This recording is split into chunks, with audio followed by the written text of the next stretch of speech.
Good afternoon, and welcome to the Agents for Change Network, where we always keep it real. I'm your host, Rob Bell, and we are going to continue with this theme of trying to come up with some solutions as to how we can help stop the violence around the country. And in particular, on the first segment, I'm going to talk about what we can do in the city of Atlanta.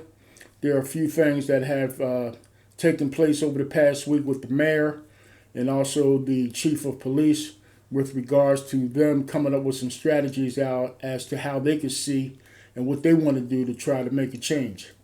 A new feature that I've introduced on the show of late is to invite a special guest to talk to us about these issues. Last week, we talked to my partner in crime, Scott Bell, the other agent for change. And this week, we're going to talk to a very good friend of mine, a former colleague, an entrepreneur. He's an independent contractor, has his own business these days.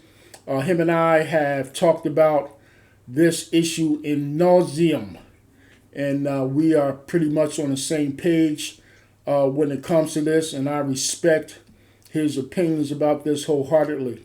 And so I'm going to ask Albert Jackson to come to the table. Albert, are you there? Yes, sir, I am. How you doing, Albert? I'm doing well, sir, and yourself. I'm doing pretty good, sir. I'm honored to have you as a host on our show, and hopefully we can get into, for the next couple of minutes, some of the things that you and I have talked about over the last couple of years, and hopefully you can bring some of your wisdom to the table and help us come up with some solutions or some strategies just based on your opinion. Not to say that what you or I say is going to help resolve it, but at least we have an opinion, and I value your opinion. And so let's talk about that for a minute. But before we get started, tell us a little bit about yourself, your business, and what you've been doing lately. Well, thank you, sir. My name is Albert Jackson. I am a native of Scottsdale, Georgia, and Metro Atlanta. I am in semi-retirement now, and I have a business called Jackson PTT and TS LLC. We are a mobile instruction, service, and repair business for bicycles, segways, and trike electric vehicle products. I've been doing that for about 10 years now, off and on. Before retirement, and as a preparation for retirement, I went ahead and started an LLC, which is now starting to grow. I'm very grateful to God for that. I have been to California to the Trike Electric factory in Buellton and have my factory certification, and I'm now the Southeast Regional Service Tech for that product. I've also been to IPEMBA, International Police Mountain Bike Association, conferences, and received my instructor training certification as well as my maintenance officer certification for those products. We're located on the web at www.jacksonpttandts.com. Also on Facebook at Jackson Personal Transportation Training and Technical Services LLC. And email address is www.jacksonpttts.com. Very good, sir. Thank you. Glad to see that. I'm glad to see that you are doing well in this life. For those of you who don't know, Albert and I are former colleagues. We worked together in downtown Atlanta for several years, and Albert has since gone on his own. And I'm extremely proud of the brother for taking a step out and doing his thing, and his business is growing in leaps and bounds. And that is what we always want for any of our brothers in the community. We are and should be looking at becoming self-sufficient. I often tell Albert I'm right behind him, which I am. And we can respectively kind of do our own thing in the community. One of the things that connected or continues to connect Albert and myself is that we're former police officers.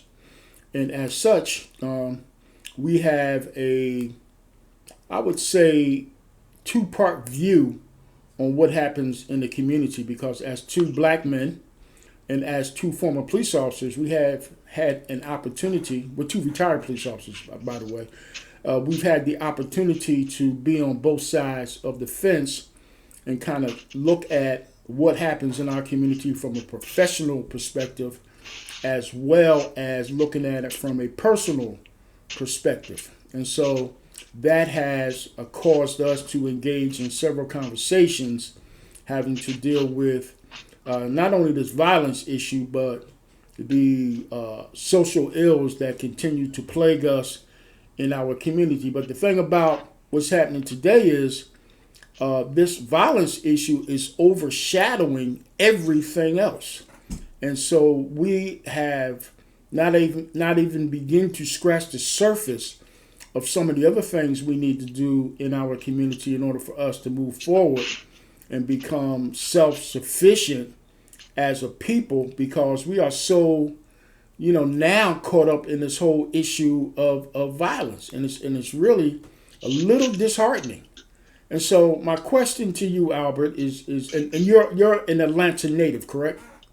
That's correct. Okay, so you probably you definitely have a lot more expertise about the history of Atlanta, a lot more expertise about what makes the city tick, in the same way that I have the history about Philadelphia and how Philadelphia ticks. And so that was one of the reasons why I wanted to bring you on the show, because I can talk about Atlanta, but certainly not like you can. And so my first question to you is, I don't know if you've been listening to the news of late, but our mayor has come up with a 5-point plan to try to help resolve some of the violence in the city. And one of the biggest things that she talked about was that there's a $70 million amount of money that's being budgeted for the city of Atlanta, which she plans to throw into the pot for several other kind of projects that she wants to run. One of which is bringing more police officers and putting more boots on the ground to the tune of about 250 officers by 2020. Bringing more security cameras into various areas of the city by the year's end 2021. Bringing some security officers and strategically placing them in areas in the city to help out with the eradication of crime. And then looking at the reentry program, because as we know, a lot of the crime that's being perpetrated out here is being perpetrated by people who are ex-offenders, and they get out and then they reoffend.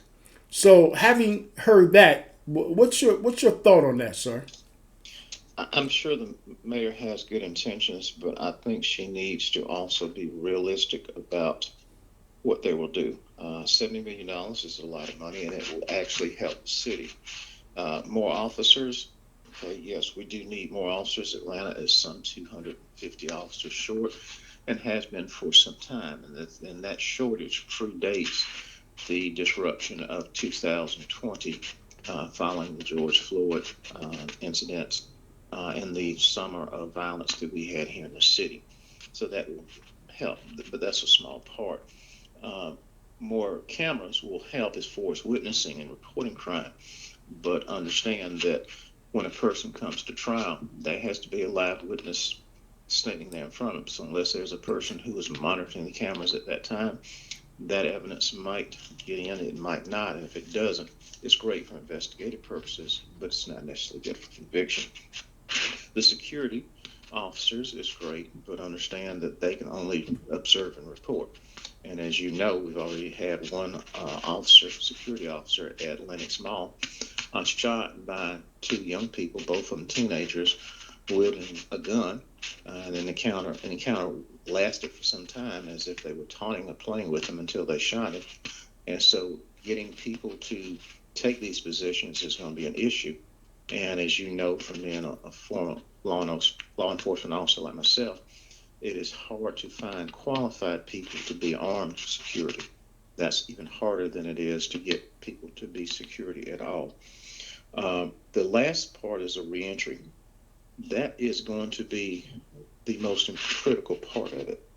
Now, that reentry is going to be somewhat complex because, as you know, for years now, the attitude or the industrial prison complex has not been about preparation for reentry. It was simply cataloging and warehousing.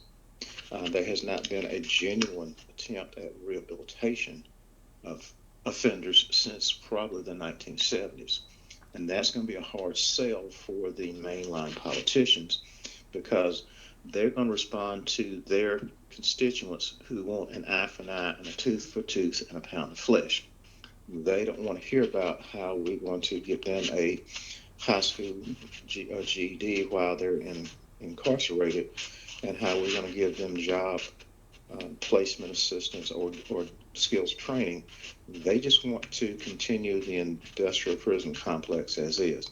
If the city specifically can make that work, starting with those on the local level in the city jail or in the county jail before they get to the state level, it might have some ability to grab some traction.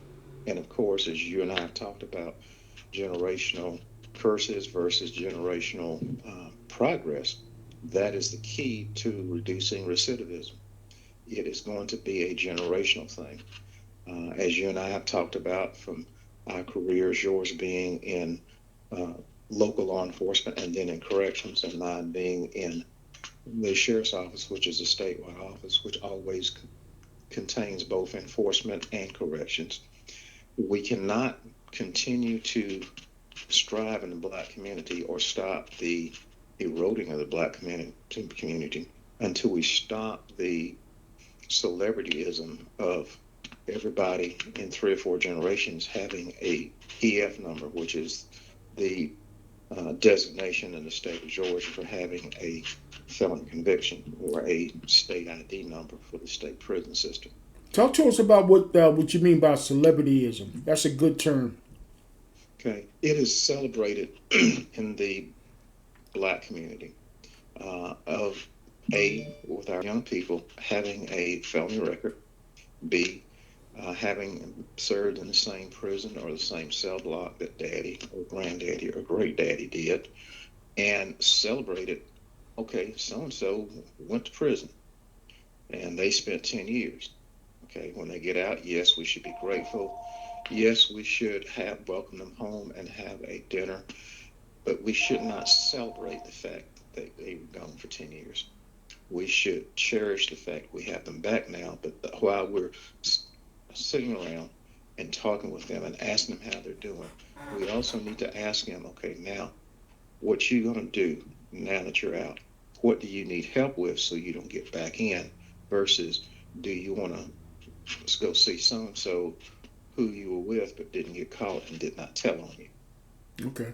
That kind of attitude in the black community is part of why we have continued to see generation after generation of our young black men go off to prison, come back, get into the same pitfalls of the same people, places, and habits they were before, and go back again. This is why they have the EF number used over and over and over.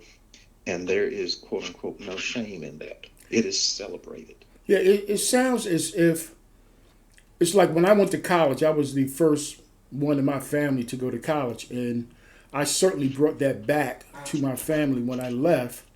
Right. And my expectation was for my sibling and my children to follow my lead, and they certainly did. It sounds Right. as if these folks are going, and again, I like your word celebrityism.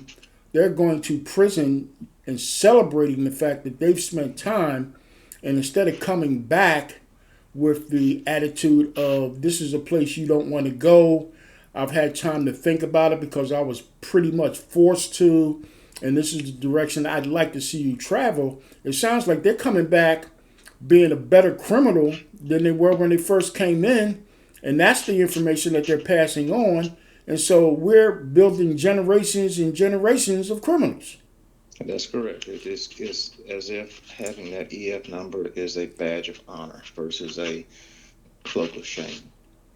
Do you think that officials I mean, take a hard look at that? Because I see you and I, we take a hard look at that because we were in the trenches and we come at it from two perspectives. We're from the black community, and Correct. from a professional standpoint, and like you mentioned, I work corrections, you work corrections. We've seen it on a daily basis. We hear the attitude, we hear the talk, we hear the genre while we were in jail with these guys.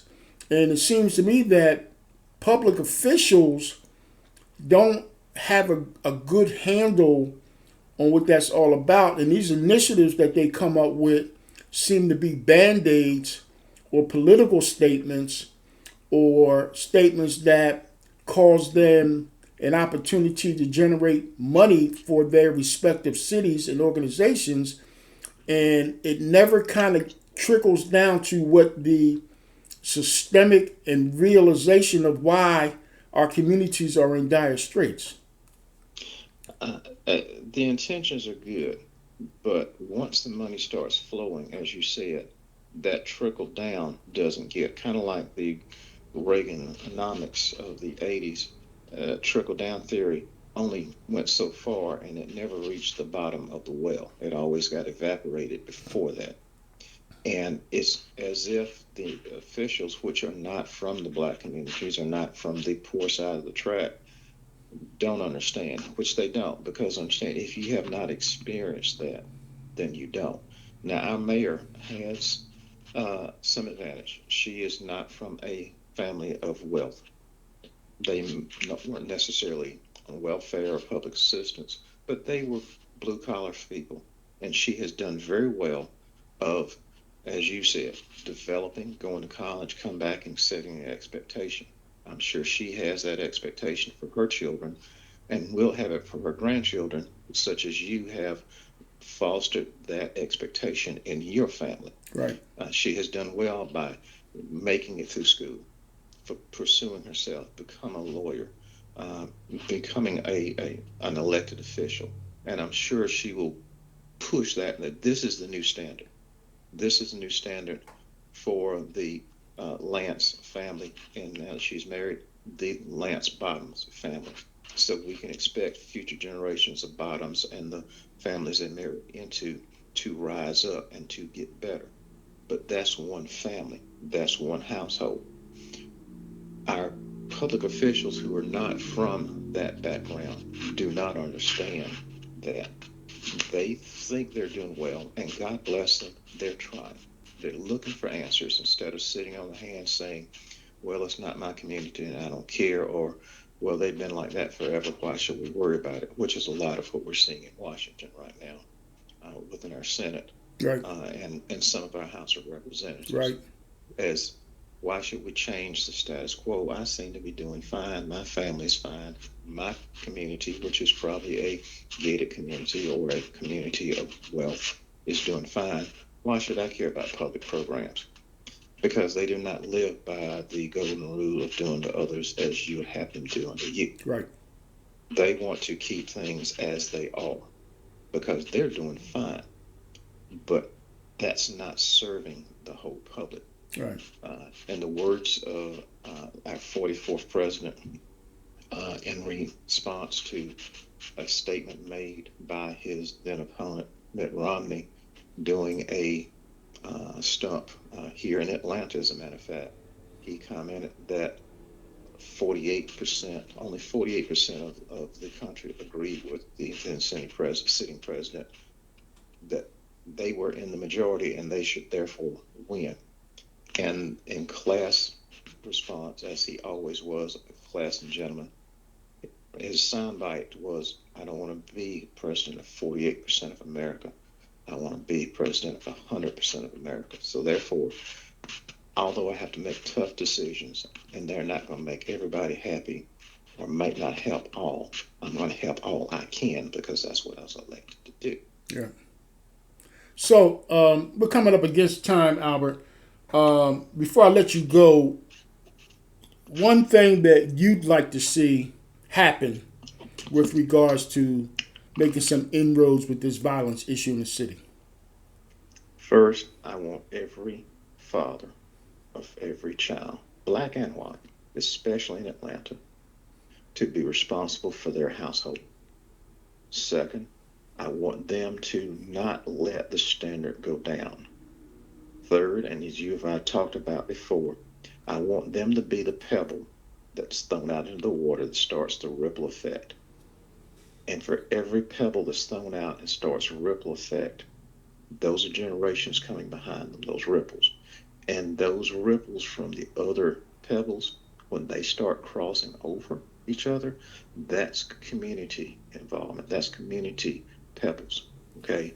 Which now fosters not just one home, but the community and the next community. Okay, pretty soon we go from the community to the state to the country to the world. But we got to start with a pebble, and every father of every child has got to be that pebble.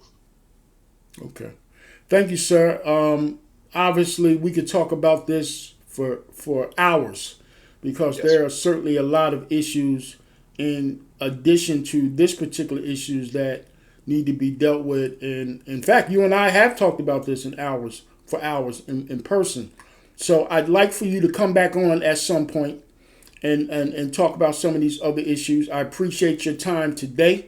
We have been talking to Albert Jackson, entrepreneur, a friend, colleague, and obviously you've heard some great insight from this man, and we will move forward and continue to touch this issue of how we can make improvements in the African American community. Thank you, Albert. I'll be calling You're you welcome, again, sir. sir. My pleasure and an honor to sit with you, sir. Okay. Have a great day. You too. All right. Take care. All right. Bye bye. That was Albert Jackson. Again, one of my colleagues and good friend.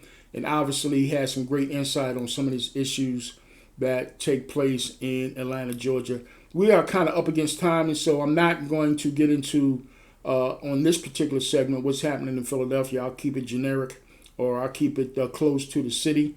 And you've heard some great stuff from an Atlantean, a person that is been born and raised here. I'm from another city. I'm from Philadelphia, so he definitely has a better insight on what happens here, and he has more stake.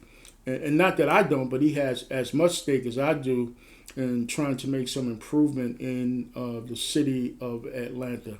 So we'll be back. This is not it. I've said on several of my broadcasts, I'm the Agents for Change champion. I have a personal campaign that I've started to try to help eradicate the violence in not only this city of Atlanta, but in the city of Philadelphia and other cities across the country. And I'm going to continue to move forward on this. My name is Rob Bell. I'm the president of 906, the publisher of K9 Books. And, we are a media company that prides ourselves in getting out information to make improvements in the black community so that we can move forward. We'll see you the next time. Thank you so much.